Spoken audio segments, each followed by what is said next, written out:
नमस्कार दोस्तों, मैं भूपेंद्र मिश्रा स्वागत करता हूं आप सभी का हमारे यूट्यूब चैनल में।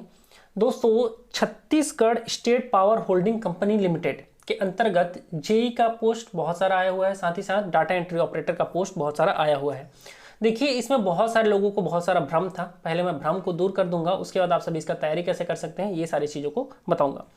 देखिए, सबसे पहला चीज़, अभी मैं हूँ डाटा एंट्री ऑपरेटर वाले पेज पर, उसका जो फाइल है उस पर। तो इसका जो 13वें नंबर का पॉइंट है आप सभी देखेंगे, इसका पीडीएफ आपको मेरे ऐप में भी मिल जाएगा, Bhupendra Mishra free video lecture वाला जो सेगमेंट है वहाँ पर, या तो फिर आप मेरे टेलीग्राम से भी इसको प्राप्त कर सकते हैं, या आपके पास ही अब तक पहुँच भी गया होगा। ठीक है, देखिए, इसमें 13वें नंबर का जो पॉइंट है उसमें स्पष्ट रूप से लिखा गया है कि जब तक आपका परीक्षावधि रहेगा तब तक आपको, अगर आप डाटा एंट्री ऑपरेटर का फॉर्म भरते हो तो आपको 1 लाख रुपए जमा करना है। 1 लाख रुपए सुरक्षा निधि के रूप में जमा करना है, ऐसा लिखा गया है, जमा की जाएगी। तो साथ ही साथ अगर आप लोग जेई वाला पोस्ट देखोगे तो उसमें लिखा है 1.75 लाख जो है वो जमा करना है, मतलब सुरक्षा निधि के रूप में जमा की जाएगी। तो इससे बहुत सारे लोग ये कंफ्यूजन में है कि क्या मुझे जैसे मेरा जॉब लगेगा वैसे मेरे को 1 लाख रुपए विभाग को देना होगा, या 1.75 लाख अगर जेई बनता हूं तो देना पड़ेगा। नहीं, माइंड से इस चीज को हटा दो कि आपको जैसे आपको जॉब लगेगा वैसे मेरे को 1 लाख रुपए वहां देना है। नहीं, 1 लाख रुपए नहीं देना है आपको। आप सिंपल एक एफिडेविट होगा, जिसको आप बोल सकते हो कि बॉन्ड भरा जाएगा, स्टाम्प पेपर पे रहेगा, वो 10 रुपए का 50 रुपए का वहां पर विभागीय लोग बताएंगे। मुश्किल से आपका 150 से 200 रुपए खर्च होगा, जिसमें आपको हाँ स्टाम्प पेपर में ये सारी चीज लिख के देना पड़ेगा कि मैं 4 साल तक जो है अपना जॉब नहीं छोड़ूंगा, अगर मैंने जॉब छोड़ दिया तब ये जो मेरा जो पैसा है वो मुझे किसी प्रकार से मैं दूंगा करके। ठीक है, विभाग को। तो इसमें लिखा भी है कि अगर मान लो यदि परीक्षावधि के पहले ही पावर कंपनी की सेवा उन्होंने त्याग दिया, ठीक है, अथवा स्थायीकरण हेतु अनुपयुक्त पाया गया, मतलब वो योग्य नहीं थे उनको रेगुलर कर दिया जाए, तो वो जो पैसा है वो राजसात या जब्त कर लिया जाएगा। तो वो किसी न किसी माध्यम से आपसे वो पैसा निकालेंगे। ये चीज को माइंड से हटा दो कि जैसे ही आपका जॉब लगेगा वैसे ही आपको पैसा देना है। ठीक है, अब दूसरा चीज आते हैं हम लोग जेई वालों के लिए। जेई वालों के लिए बहुत सारा, जो खास करके इंजीनियरिंग बैकग्राउंड के लोग हैं उनको डाउट है कि सर मेरा तो इंजीनियरिंग है, जैसे क्या मैं इसमें फॉर्म भर सकता हूँ या नहीं भर सकता हूँ। तो आप बिल्कुल फॉर्म भर सकते हो।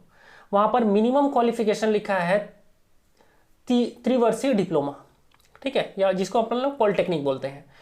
लेकिन इसका मतलब ये नहीं कि वो सिर्फ और सिर्फ डिप्लोमा वाले ही उसमें पात्र होंगे। ऐसे बहुत सारे मेरे मित्र हैं जो इंजीनियरिंग किए हुए हैं लेकिन आज वो जेई के पोस्ट पर है और सीएसीबी में ही। ठीक है, तो आपको इस चीज का भ्रम निकाल दो कि मेरे पास इंजीनियरिंग का डिग्री है, मेरे पास पॉलिटेक्निक या डिप्लोमा नहीं है तो मैं ये फॉर्म नहीं भर सकता। नहीं, आप फॉर्म भर सकते हो। ठीक है, अब उसके बाद आते हैं हम सभी मेन, ये जो टोटल इंपॉर्टेंट डे, तो आप सभी को याद रखिएगा 29 सितंबर से इसका फॉर्म भरना शुरू हो जाएगा और ये 10 अक्टूबर तक आप इसका फॉर्म भर सकते हो। ये जो वीडियो है मैं इसमें पूरा का पूरा डाटा एंट्री ऑपरेटर का बता रहा हूँ। आप सभी अगर चाहो तो जेई का भी बता दूंगा कभी दूसरे वीडियो में। मेन है ये डाटा एंट्री ऑपरेटर के लिए ही है। देखिए, डाटा एंट्री ऑपरेटर में कुछ कुछ चीज़ें जो आपको याद रखना चाहिए। अगर आप बस्तर संभाग के निवासी हो तभी आप बस्तर रीजन से फॉर्म भरना, नहीं तो मत भरना बस्तर रीजन से। ठीक है, साथ ही साथ जो जगदलपुर क्षेत्र देखो उसमें लिखा है टोटल 68 पोस्ट है ना, तो 68 पोस्ट जगदलपुर वासियों के लिए, बस्तर वासियों के लिए, बस्तर संभाग वालों के लिए। ठीक है, सेम उसी प्रकार से अंबिकापुर क्षेत्र में टोटल जो 44 पोस्ट है वो है सरगुजा संभाग वालों के लिए। तो आप लोग कृपया इन फॉर्म में तभी इधर भरना जगदलपुर क्षेत्र में या तो फिर आपको अंबिकापुर क्षेत्र में, जब आप उस पर्टिकुलर संभाग के निवासी हो। ठीक है, और अगर बात करें आप मध्य छत्तीसगढ़ के निवासी हैं तो आप आराम से ये जो 238 पद वाला है उसको भरिएगा, अंबिकापुर और जगदलपुर रीजन को मत भरिएगा। इसका मेन आता है कि मूल निवासी जो आपको बता चुका हूँ। ठीक है, इसके लिए जो छत्तीसगढ़ सरकार ने एक बहुत ही विद्यार्थियों के लिए तो खराब ये निकाला था कि आपकी जो सैलरी है पहले साल 70%, फिर 80%, फिर 90%, उसके बाद फिर 100% आएगा। ये वाला स्कीम बहुत सारे राज्यों में ऐसा लागू है, ये नहीं कि सिर्फ छत्तीसगढ़ में है, बहुत सारे राज्यों में ऐसा होता है। लेकिन ये जो प्रतिभागी है उनके लिए अच्छा नहीं है। बात करें इसमें आयु सीमा, तो न्यूनतम आयु सीमा जो है वो 18 वर्ष रखा गया है डिप्लोमा वालों के लिए, और मैक्सिमम जो अनारक्षित पुरुष, महिला या दिव्यांग है उनके लिए 40 वर्ष है। फिर अलग अलग हिसाब से कैटेगरी के हिसाब से छूट है, आप सभी इसको देख सकते हैं। बात आता है कि इसमें जो शैक्षणिक योग्यता क्या है, तो डाटा एंट्री ऑपरेटर है तो आपके पास पीजीडीसी होना चाहिए। ठीक है, और एक चीज बहुत लोगों के मन में ये भी डाउट रहता है कि सर मैं अभी पीजीडीसी कर रहा हूँ मतलब अभी मेरा रनिंग में है, मान लीजिए अगर आपका पीजीडीसीए 28 अक्टूबर के पहले आ गया उसका डिग्री, तो आप ये फॉर्म भर सकते हो। लेकिन अगर आपका डिग्री 28 अक्टूबर के बाद आता है पीजीडीसीए या डीसीए का, तो आप ये फॉर्म नहीं भर सकते। इस चीज़ को याद रखिएगा। आपके पास अगर कंप्यूटर साइंस से इंजीनियरिंग है तो आप इस फॉर्म को भर सकते हो, ठीक है। और इंफॉर्मेशन टेक्नोलॉजी जैसे आईटी वाले हैं वो भी इस फॉर्म को भर सकते हैं। मेन आता है इसका तैयारी कैसे करें।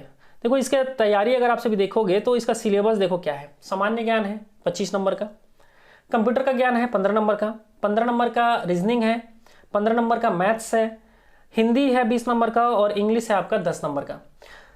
बस इसका सिलेबस में हमको टोटल 100 प्रश्न आपको देखने को मिलेगा, ठीक है। तो इतना समझ जाओ कि हमको क्या जो बेसिक हम लोग छत्तीसगढ़ का जो सहायक ग्रेड 2, 3 या हम लोग जो मंडी निरीक्षक का तैयारी कर रहे थे या व्यापम जो भी कोई एग्जाम निकालता है, अगर हम उसकी तैयारी कर रहे थे तो ये आपको आराम से निकल जाएगा।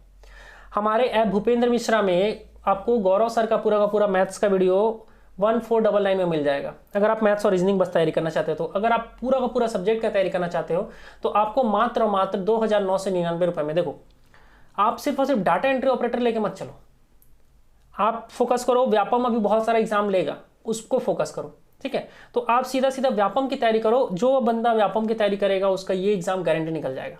हाँ बस वो टाइपिंग वाइपिंग में उसका होना चाहिए, ठीक है, डिग्री होना चाहिए, क्वालिफिकेशन होना चाहिए।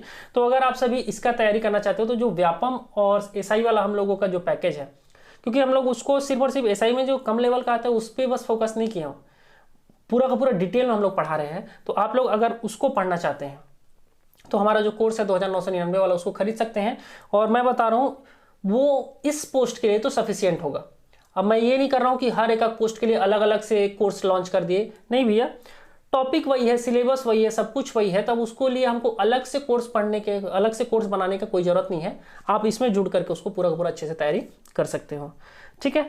बाकी अगर आप सभी हमारे कोर्स के साथ जुड़ते हो तो आपको बहुत सारे फायदे मिलेंगे। तो मैं आप सभी को जब कोर्स जुड़ जाओगे उसके बाद बताऊंगा, जैसे कि टेस्ट सीरीज का होता है, नोट्स का होता है, और साथ ही साथ मेरे से आपको डायरेक्ट टेक्निकल सपोर्ट भी मिलेगा एग्जाम के लेकर के। हमारे जो टीचर्स हैं उनसे आपको डायरेक्ट बात करने को मिलता है, ठीक है। तो ये बहुत सारे फायदे हैं अगर कोर्स में जुड़ोगे तो उसके बाद का है, ठीक है। आज का वीडियो यहीं तक था। अगर वीडियो अच्छा लगा हो तो अपने दोस्तों के साथ शेयर करेगा, और अगर कुछ भी कमी लगा हो तो नीचे कमेंट करके जरूर बताइएगा, हाँ सर ये थोड़ा सा में कमी लग रहा है, मैं उसको दूर करने का प्रयास करूंगा।